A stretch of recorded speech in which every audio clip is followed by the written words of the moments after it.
আজ নাম নিয়েই বলতেছি, জামাতে ইসলাম বিকৃতি আনেনি? এনেছে।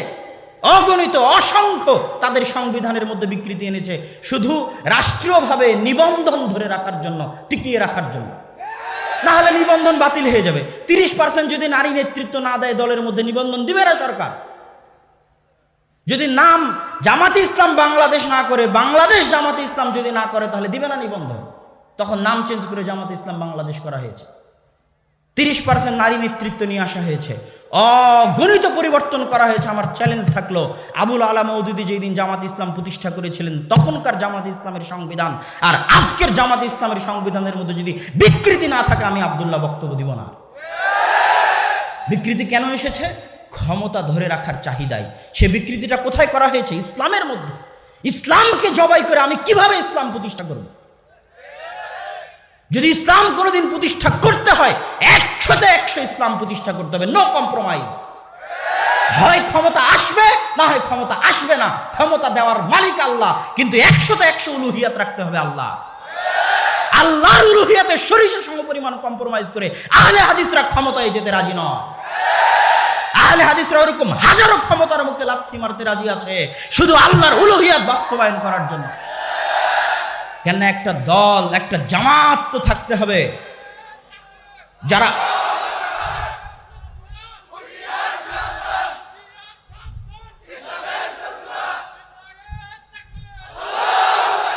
কেননা একটা জামাত তো থাকতে হবে যারা ইসলামকে অবিকৃত রাখবে। ইসলামকে অবিকৃত রাখাই ইসলামের বড় বিজয়। যত শত্রু ইসলামের এসেছে, ওরিয়েন্টালিস্টদের নিয়ে আপনি পড়ুন। আজ অক্সফোর্ড, ক্যামব্রিজে যে সমস্ত বড় বড় গুরুরা, তাদের বিশাল খেদমত আছে। মুহাদ্দিসরা ওই খেদমত করতে পারেনি, জন্মগত ইহুদি খ্রিস্টান, কিন্তু শিখেছে আরবি ভাষা, ওরা যত বড় খেদমত করেছে। আমার ওস্তাদ মুফতি সাইদ আহমদ পালানপুরি বলতেন যে ওরিয়েন্টালিস্টদের একজন আছে, নাম আমি ভুলে গেছি, যে 16 বার মুসনাদে আহমদ প্রথম থেকে শেষ পর্যন্ত পড়েছে। কয়বার? 16 বার। ইহুদি খ্রিস্টান জন্মগত গবেষণা করে কোরআন হাদিস নিয়ে তারা জাম আল মুফাহরাজ বানিয়েছে, হাদিসের শব্দগুলোকে ডিকশনারি ভিত্তিক সাজিয়েছে। মানে নিয়াত শব্দ লেখার পর লিখেছে যে নিয়াত শব্দটা আবু দাউদে এত নাম্বার হাদিসে আছে, নিয়াত শব্দটা তিরমিজিতে এত নাম্বার হাদিসে আছে, নিয়াত শব্দটা ইবনে মাজাতে এত নাম্বার হাদিসে আছে। এই ডিকশনারি কোনো মুসলমান আহলে হাদিস, মুসলমান মুহাদ্দিস তৈরি করেনি, ওরিয়েন্টালিস্ট ইহুদি খ্রিস্টানরা তৈরি করেছে। কেন? তারা চেয়েছে ইসলামের মধ্যে বিকৃতি ঢুকাতে, একটা ধর্মের অবিকৃত থাকাই ওই ধর্মের আসল বিজয়। আর আদিকাল থেকে আজ পর্যন্ত আহলুল হাদিসদের 100% টার্গেট ছিল, 1 নাম্বার প্রায়োরিটি ছিল অবিকৃত ইসলাম চাই, বিকৃত ইসলাম চাই না। জাল জয়ীফ হাদিস ভিত্তিক ইসলাম চাই না, সহিহ হাদিস ভিত্তিক ইসলাম চাই। শিরক বেদাত যুক্ত ইসলাম চাই না, শিরক বেদাত মুক্ত ইসলাম চাই। তাতে যদি দেহের রক্ত দেওয়া লাগে তো দিতে রাজি আছি। আহমদ বিন হাম্বল রক্ত দেয়নি, শাইখুল ইসলাম ইবনে তাইমিয়া রক্ত দেয়নি। শাইখুল ইসলাম ইবনে তাইমিয়াকে জেলখানায় বন্দী করে আহলুল হাদিসদের কণ্ঠকে কি রোধ করা গেছে? আহমদ বিন হাম্বলকে বাগদাদের রাস্তায় উল্টা করে ঘুরিয়ে আহলুল হাদিসদের কণ্ঠকে কি রোধ করা গেছে? ইমাম মালিককে পিটিয়ে তার ফতোয়া থেকে কি তাকে সরানো গেছে? যায়নি। নাসিরউদ্দিন আলবানী রাহিমাহুল্লাহর উপর শত অপবাদ, শত জুলুম, শত অত্যাচার, বহিষ্কার করেও তাকে তার আদর্শ থেকে সরিষা সমপরিমাণ টলানো যায়নি। আহলুল হাদিসরা আদর্শে বিশ্বাস করে, আহলুল হাদিসরা আদর্শের জন্য সব কিছু বিসর্জন দিতে রাজি আছে। টাকা পয়সা বিসর্জন দিতে রাজি আছে, সন্তান সন্ততি বিসর্জন দিতে রাজি আছে, ক্ষমতা বিসর্জন দিতে রাজি আছে, নিজের জীবন বিসর্জন দিতে রাজি আছে। সিলেটের মাটিতে 500 কোটি 1000 কোটি টাকার মামলা দিয়ে যারা তা আমাদের কণ্ঠকে রোধ করতে পারেনি, তারাই তো হত্যার চেষ্টা করে কণ্ঠকে রোধ করতে গেছে। এটাই প্রমাণ করে, এই হত্যার চেষ্টাই প্রমাণ করে যে ইসলামকে 100% অবিকৃত রাখার আন্দোলনই সঠিক আন্দোলন। এই আন্দোলনই এমন সঠিক আন্দোলন যে আন্দোলনকে শুধু এদেশের বেলাতিরা ভয় পায় না, ওই আমেরিকায় বসে থাকা, ইসরায়েলে বসে থাকা, ভারতে বসে থাকা ব্রাহ্মণবাদী সাম্রাজ্যবাদীরা ভয় পায়। কেননা তারা টাকা দিয়ে, ধোঁকা দিয়ে, লোভ দিয়ে, লালসা দিয়ে অন্যদেরকে পরিবর্তন করতে পারে, কিন্তু আহলে হাদিসদের পরিবর্তন করতে পারে না। পর্যন্ত আহলে হাদিসদের পক্ষ থেকে হয়নি। আহলে হাদিসদের পক্ষ থেকে এই খেদমতের অভাব আছে যে আহলে হাদিসরা কুতুবে সিত্তা প্রকাশ করবে, সহিহ টিকা দিয়ে সহিহ ব্যাখ্যা দিয়ে, টিকা ব্যাখ্যা দিয়ে কুতুবে সিত্তা প্রকাশ করবে, এই খেদমত এখনও ভারত পাকিস্তানের আহলে হাদিসদের পক্ষ থেকে হয়নি। কিন্তু সেই কালে মাওলানা আহমদ আলী সাহারানপুরি কুতুবে সিত্তার সব বই হানাফি মাযহাবের টিকা অনুযায়ী প্রকাশ করে দিয়েছিলেন। তখন তিনি সহিহ বুখারীর যে 25 জায়গায় ক্বালা বাযুন নাস বলে হানাফি মাযহাবকে রদ করতে চেয়েছেন ইমাম বুখারী, ওই 25 জায়গার তিনি উত্তর দিয়েছেন। কে উত্তর দিয়েছে? আহমদ আলী সাহারানপুরি উত্তর দিয়েছে এবং হানাফি মাযহাবকে প্রতিষ্ঠা করার চেষ্টা করেছে। তার বই লেখা শেষ হয়নি, তার ওই বইয়ের উত্তরে ইমাম বুখারীর পক্ষে, ইমাম বুখারীর ক্বালা বাযুন নাসের রদ যে সঠিক, এটার পক্ষে শামসুল হক আজিমাবাদী রাহিমাহুল্লাহ অল্প দিনের মধ্যে আরবিতে বই লিখে তার ওই কথাকে চাপিয়ে দিলেন, তার ওই কথাকে রদ করে দিলেন। এই খেদমতের উত্তর দেওয়া, এই খেদমতের প্রতিদান দেওয়া অনেক কঠিন। আর একটা বড় খেদমত, মাওলানা শিবলি নোমানি, নাদতুল উলামা লখনৌ, যখন তারা ইমাম বুখারীর উপর অভিযোগ তুলতে লাগলো, ইমাম বুখারীর ফিকহের উপর অভিযোগ তুলতে লাগলো, মাওলানা আবুল আলা মওদুদী কর্তৃক প্রভাবিত হয়ে হাদিসের উপর অভিযোগ তুলতে লাগলো, তখন শামসুল হক আজিমাবাদী তার ছাত্র মাওলানা আব্দুস সালাম মুবারকপুরীকে বলল, শোনো, একটা বই লেখো ইমাম বুখারীর পক্ষে। তখন ছাত্র শিক্ষক পরামর্শ করে সহযোগিতায় একটা বই লিখলেন সিরাতুল বুখারী। যখন মাওলানা শিবলি নোমানি লিখেছিলেন সিরাতুন নুমান তথা সিরাত নুমান ইবনে সাবিত, সেটাতে তিনি ইমাম বুখারী এবং আহলুল হাদিসদের উপর অনেক অভিযোগ উত্থাপন করেছিলেন। ওটার উত্তরে সিরাতুল বুখারী লিখলেন শামসুল হক আজিমাবাদী এবং তার ছাত্র আব্দুস সালাম মুবারকপুরী। আমার দেখা, আমি মিন্নাতুল বারীতে ইমাম বুখারীর জীবনী লিখতে গিয়ে দেখেছি সিরাতুল বুখারীর চাইতে শ্রেষ্ঠ ইমাম বুখারীর জীবনী কোনো গ্রন্থ আরবি ভাষাতেও নাই, উর্দু ভাষাতেও নাই, বাংলা ভাষাতেও নাই, যেটা আহলুল হাদিসদের খেদমত, ভারতের আহলুল হাদিসদের খেদমত, উর্দুতে লেখা সিরাতুল বুখারী। সম্মানিত উপস্থিতি, আরেকজন পাকিস্তানের বিখ্যাত মুহাদ্দিসের খেদমত বলি, যেটা আমি মিন্নাতুল বারী লিখতে গিয়ে দেখতে পেয়েছি, সেটা হচ্ছে ফাইজুল বারী আনোয়ার শাহ কাশ্মীরি, বিখ্যাত হানাফি আলেম, হানাফি পণ্ডিত, দারুল উলুম দেওবন্দের মুহাদ্দিস। তিনি ফাইজুল বারী লিখতে গিয়ে, ফাইজুল বারীর দার্স দিতে গিয়ে এই হাফিজ ইবনে হাজার আসকালানির লেখা ফাতহুল বারীর অগণিত জায়গায় তিনি ভুল ধরার চেষ্টা করেছেন। কে ভুল ধরছেন? হাফেজ ইমাম কাশ্মীরি, মাওলানা কাশ্মীরি। কার ভুল ধরছেন? হাফিজ ইবনে হাজার আসকালানির ভুল ধরছেন। যদিও হাফিজ ইবনে হাজার আসকালানির বইয়ের ভুল ধরার চেষ্টা সেই যুগে মাওলানা বদরুদ্দিন আইনি করেছিলেন, কেননা আইনি এবং আসকালানি একই শহরে বাস করতেন, কায়রো শহরে। আজ হাফিজ ইবনে হাজার আসকালানি সারা রাতে বাড়িতে যা নোট করে নিয়ে আসতেন, পরের দিনে তা দার্স দিতেন। আজকে যেমন দার্স রেকর্ড হচ্ছে, ওই রকম ছাত্ররা দার্স লিখে নিত। একজন ছাত্র ওই লিখে নেওয়া দার্স বদরুদ্দিন আইনি রাহিমাহুল্লাহকে দিয়ে আসতেন, উনি আবার তখন ওটার জবাব লিখতেন। যখন ফাতহুল বারী প্রকাশ হয়ে গেল, ফাতহুল বারী প্রকাশ হওয়া মাত্রই ফাতহুল বারীর ভুল ধরে তখন উমদাতুল কারি বদরুদ্দিন আইনির লেখা শারাহ প্রকাশ হলো, যেটার উত্তর দেওয়ার চেষ্টা করেছেন হাফিজ ইবনে হাজার আসকালানি। আল ইন্তেকাজুল ইতিরাজুল ইন্তেকাজ, এই গ্রন্থগুলোতে তিনি উত্তর দেওয়ার চেষ্টা করেছেন, কিন্তু তার আগে তিনি দুনিয়া থেকে বিদায় নিয়েছেন। তো আনোয়ার শাহ কাশ্মীরিও হাফিজ ইবনে হাজার আসকালানির ভুল ধরার চেষ্টা করেছে ফাইজুল বারীতে।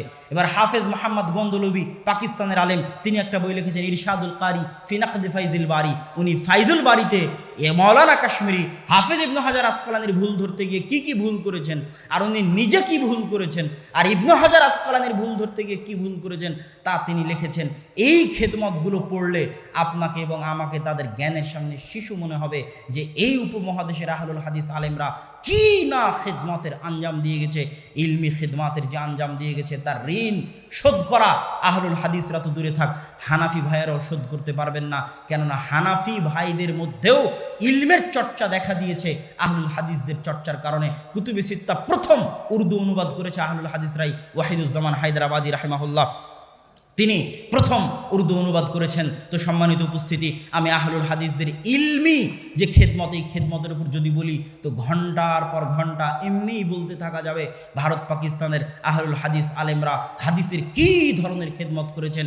আজকে এখন আমি যদি মদিনা ইসলামী বিশ্ববিদ্যালয় থেকে পড়ে এসে বলি যে ভারতের আলেমদের নিকট থেকে ইলিম নেওয়া যাবে না, জ্ঞান নেওয়া যাবে না, আকিদার শিক্ষা নেওয়া যাবে না, তাহলে এটা নিমক হারামি হবে।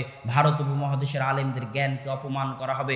তারা আজ মদিনা ইসলামী বিশ্ববিদ্যালয়ে সার্বিক সুযোগ সুবিধা ভোগ করার পরে সৌদি সরকার যত কোটি টাকা ইলমের পিছনে খরচ করে, খুব কম দেশ আছে অত টাকা ইলমের পিছনে খরচ করতে পারবে। সার্বিক উন্নত সুযোগ সুবিধা পাওয়ার পরে যে ধরনের খেদমত হচ্ছে, সেই অন্ধকার যুগে ব্রিটিশদের অত্যাচারের মুখে একদিকে ব্রিটিশদের সাথে জিহাদ, আর একদিকে ইলমি খেদমত, এই কঠিন যুগ যে সমস্ত আলেম ওলামা পার করেছেন তাদের খেদমতকে ছোট করে দেখার সুযোগ নেই। সুতরাং সম্মানিত উপস্থিতি, আহলুল হাদিসদের তাদের ইতিহাস সম্পর্কে জানতে হবে। আহলুল হাদিসদের ইতিহাস চিরদিন জেহাদের ইতিহাস, সন্ত্রাস জঙ্গিবাদের ইতিহাস নয়, ইলমের ইতিহাস, অজ্ঞতা মূর্খতা জাহেলিয়াতের ইতিহাস নয়। এমনকি আহলুল হাদিস ভারত উপমহাদেশের আহলুল হাদিস আলেমদের খেদমতের কারণেই আজকের সৌদি আরবের বহু আলেম ওলামা ফিকহি দিক থেকে উদার হতে শিখেছেন। নাসিরউদ্দিন আলবানী রাহিমাহুল্লাহ যে ফিকহি উদারতা শিখেছেন, এই ফিকহি উদারতা তিনি ভারত পাকিস্তানের আহলুল হাদিস আলেমদের নিকট থেকে শিখেছেন। সুতরাং আমাদেরকে ইতিহাস জানতে হবে। রাজনীতির ইতিহাস হোক, জেহাদের ইতিহাস হোক, ইলমের ইতিহাস হোক, আমাদেরকে জানতে হবে। এবং আজকের এই যুগে আহলুল হাদিসদের জ্ঞান চর্চার বড় প্রয়োজন রয়েছে। সব কিছুর মূল ভিত্তি হচ্ছে জ্ঞান। আজ ভারতে, পাকিস্তানে যে ইসলাম টিকে আছে, এটার ভিত্তি গণতন্ত্র নয়, এটার ভিত্তি ধর্মনিরপেক্ষতাবাদ নয়, এটার ভিত্তি সেকুলারিজম নয়, এটার ভিত্তি ডেমোক্রেসি নয়, এটার ভিত্তি শুধুই জ্ঞানের চর্চা।